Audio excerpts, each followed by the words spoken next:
अखन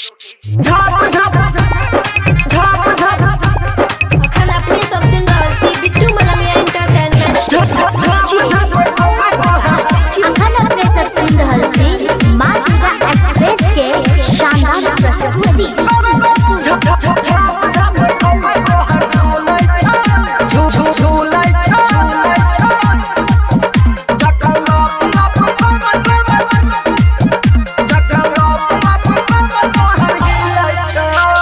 लाल गुलाबी होठ तोहर चमकै छ, पूरा बदन तोहर गमकै छ। लाल गुलाबी होठ तोहर चमकै छ, पूरा बदन तोहर गमकै छ।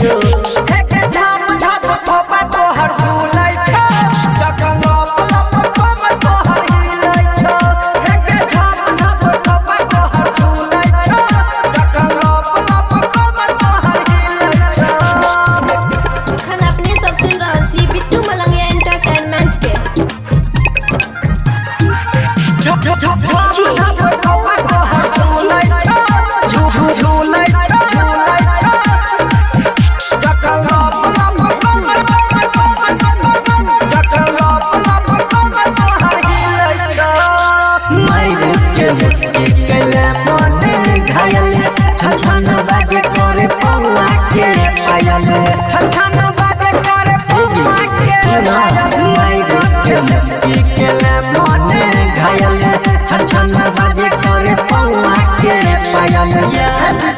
हमरा सताबै छ, दिल हमर तोरा बोलाबै छ।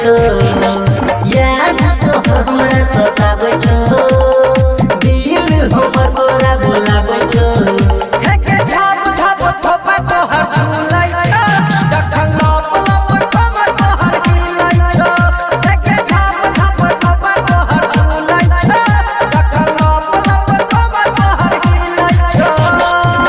अखन अपने सब सुन रहल छी बिट्टू मलंगिया एंटरटेनमेंट के।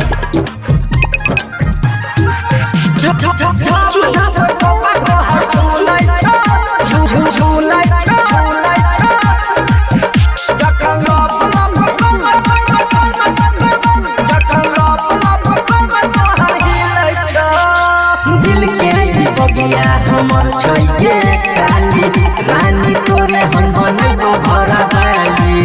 रानी तोरे हम बनैबो घरवाली। दिल के बगिया हमर छै के काली, रानी तोरे हम बनैबो घरवाली।